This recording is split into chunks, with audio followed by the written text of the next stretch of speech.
Le diable ne peut pas bâtir.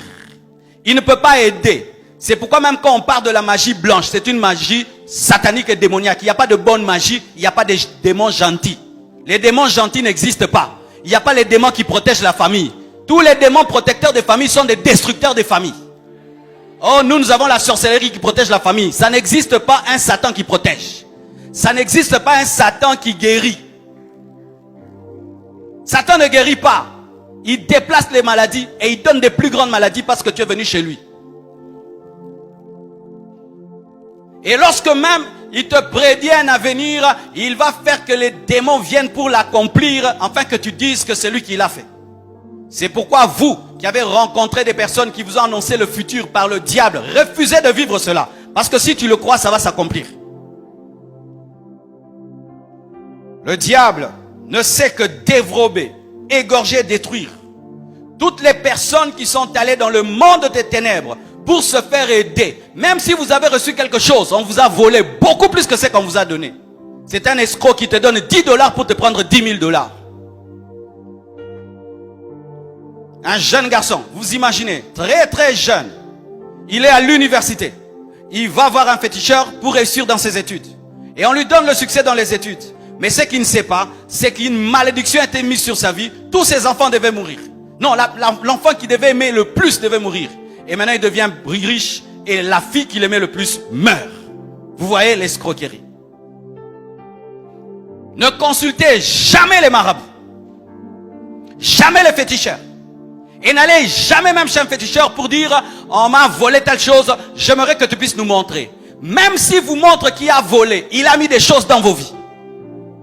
Il a mis des choses dans vos vies parce que vous avez ouvert une porte à Satan. Tu es chez toi à la maison. Tu ouvres la porte et la fenêtre. Et tout d'un coup, des moustiques commencent à entrer. Et tu vois, ce sont des petits moustiques de rien du tout, n'est-ce pas? Tu vois, ça rentre, tu peux même tuer certains moustiques. Mais puis il y a un anophèle qui vient, qui te pique. 4 jours, 5 jours, malaria, et puis tu meurs. Tu t'es tué en ouvrant la fenêtre. Et c'est ce que les gens font. Lorsqu'ils vont dans le monde de ténèbres, ils vont dans des loges, lorsqu'ils vont dans des maisons de marabouts, ils pensent qu'ils ne font rien. J'ai ouvert que la fenêtre, je suis allé le voir. Mais tu as invité dans ta vie quelque chose d'invisible qui te tuera. Et tu sais que tu peux être piqué par le moustique, mais tu ne manifestes pas encore la malaria, mais ça a commencé en toi. Et certains, c'est ça. Le processus de la mort a commencé en toi, mais tu ne vois pas. Parce que quand Dieu a dit même à Adam, tu mourras, il n'était pas tombé. Hein. Il est mort après 900 ans. Frères et sœurs, ne laissez jamais un homme qui consulte les diables et les démons vous défier sur ce qui est de qui bénit. Satan ne bénit pas. Il ne donne pas, il vole. C'est un escroc. Mais le bon berger est venu. Alléluia. Afin que les brebis aient la vie et qu'elles soient dans l'abondance. Jésus donne tout. Jésus donne tout. Jésus donne l'onction. Jésus donne l'argent. Jésus donne les maisons. Jésus donne les voitures.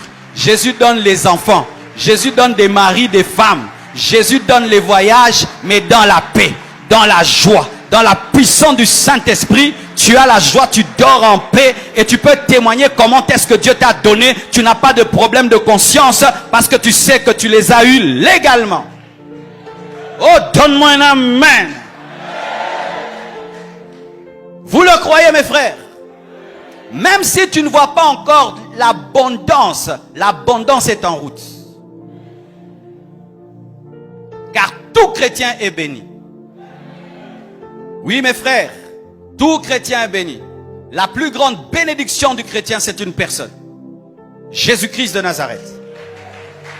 Si j'ai Jésus, j'aurai tout. Mais si je n'ai pas des milliards sur la terre, ce n'est pas grave. Que je le garde et j'aurai tout dans l'éternité. Ah oui, c'est aussi la vérité qu'il faut enseigner aussi. Il faut aussi enseigner ça. Ça aussi, c'est la vérité. Nous ne serons pas tous des milliardaires. Parce que certains ne sauront jamais gérer les milliards. Mais nous, oui. Toi aussi. Si tu peux gérer, hein, si ça ne va pas te donner des folies. Déjà dans 500 $, tu as des folies. Comment tu auras des milliards? $500. Tu pars à l'Inter, tu dors. Tu payes et puis tu sors. Prospérité. C'est ce qu'on nous enseignait ici au Congo. Qu'être prospère, c'est manger à l'Inter. Être prospère, c'est d'abord avoir Dieu. Avoir l'épargne, investir. Ce n'est pas dépenser beaucoup.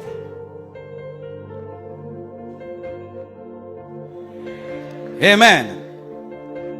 Écoutez ceci. La Bible dit, dans Matthieu 4, versets 8 à 11, le diable le transporta encore sur une montagne très élevée. Il transporta Jésus. Lui montra tous les royaumes du monde et leur gloire. Et lui dit, je te donnerai toutes ces choses, si tu te prosternes et m'adores. Jésus lui dit, retire-toi Satan, car il est écrit, tu adoreras le Seigneur ton Dieu et tu le serviras lui seul. Alors le diable le laissa et voici les anges vinrent auprès de Jésus et le servaient. Mais dans Matthieu 28, verset 18, la Bible dit ceci, Jésus s'étant approché leur parla ainsi, tout pouvoir m'a été donné dans le ciel et sur la terre. C'est que le diable lui proposait, Dieu lui a donné. Alléluia. Mais le diable lui a proposé la terre, mais Dieu lui a donné le ciel et la terre. N'écoute jamais le diable, Dieu va te donner au-delà. Dieu va te donner au-delà le ciel et la terre. Le ciel et la terre, le ciel et la terre. Le diable va te proposer la terre pour que tu perdes le ciel, mais Dieu va te donner le ciel et la terre.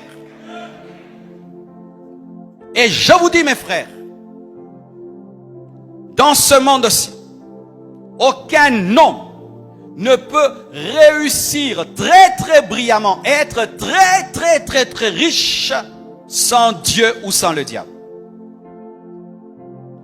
Tu ne peux pas être un multimilliardaire dans la neutralité. Ou moi c'est pas Dieu, c'est pas Satan. Non.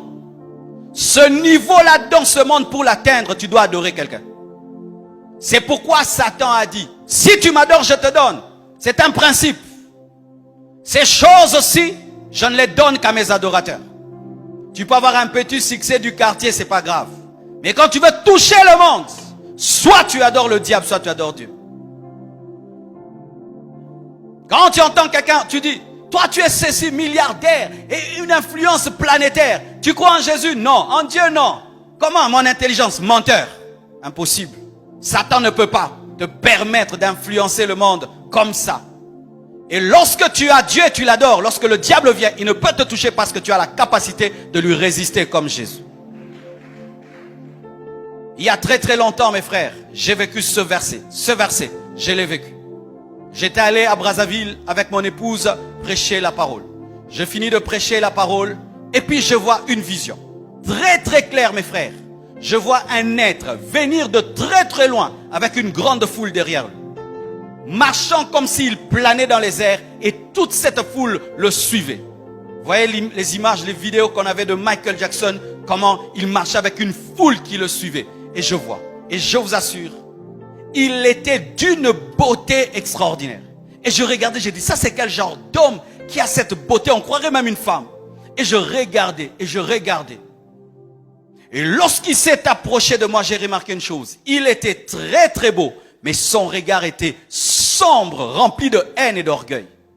Et Dieu m'a dit, c'est Lucifer. Vous savez, quand on dit que le diable se déguise en ange de lumière, c'est vrai. Ne pensez pas que le diable vous tentera en ayant une corne et une longue queue. Non, il sait que tu vas fuir. Il prendra la forme qui peut te séduire et t'attirer. Et lorsqu'il est venu, il m'a dit, Marcelo, tu veux le succès? En ce temps-là, il n'y avait pas Internet, il n'y avait rien. Ma femme, je crois, elle était enceinte d'oracle. Oui, il y a très longtemps. Il me dit, tu veux le succès? Et pendant qu'il me parlait, il me dit, tu veux cette foule qu'il y a derrière? Tu la veux? Et puis Dieu m'a dit, refuse. Car si tu acceptes dans la vision, tu l'as accepté dans ta vie et tu as fait un pacte. Et je dis, je n'ai pas besoin de ton succès. Je n'ai pas besoin de ta foule. Frère, il y a des orgueilleux, mais Satan, c'est le top. Il m'a toisé. Et il m'a regardé. Il a dit, tu es bête. Il s'est tourné, il est parti. Et lorsqu'il arrive un peu loin, il me regarde, il me dit, d'autres comme toi vont accepter ma proposition. Et toute la foule qui m'avait amené est partie avec lui. Frères et sœurs, ce sont des choses vraies. Ce que Jésus a vécu est réel. Mais sachez qu'il est venu me proposer ce qui appartenait déjà à mon futur.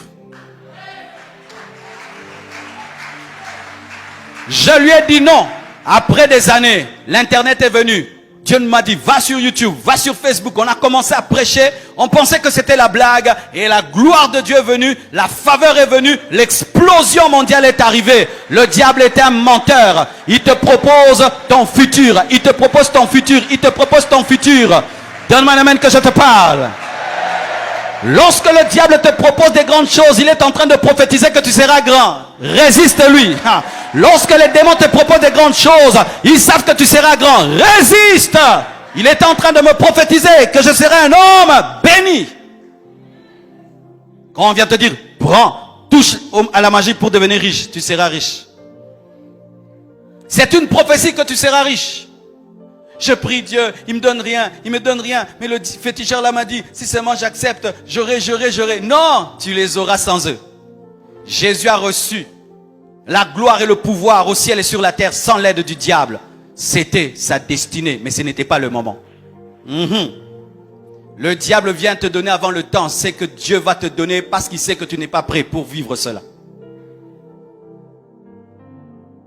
Tu seras demain un grand commando. Mais tu as 12 ans, je prends une arme, je te donne.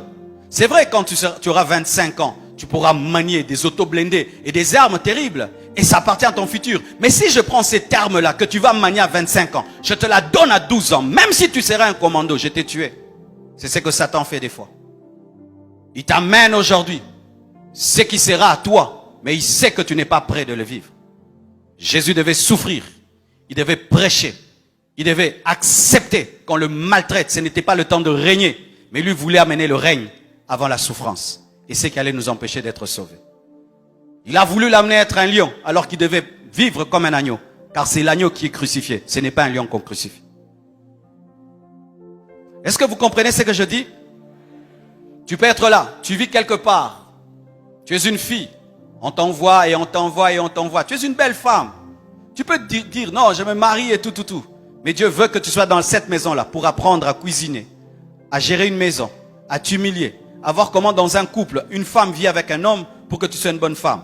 Alors un homme riche vient, oh je vais t'épouser, mais Dieu te dit ce n'est pas le moment, tu n'es pas encore prête, oh non, je vais m'en aller. Et puis c'est bon, tu épouses ton homme riche, mais tu es impoli là-bas, tu ne sais pas préparer là-bas, tu es sale là-bas, malpropre là-bas. Et on te trouve une deuxième femme là-bas. Mais si tu étais resté, au lieu de ta formation, quand tu allais sortir, tu allais recevoir ce qui est à toi et tu allais le garder. Dieu fait toutes choses bonnes ensemble.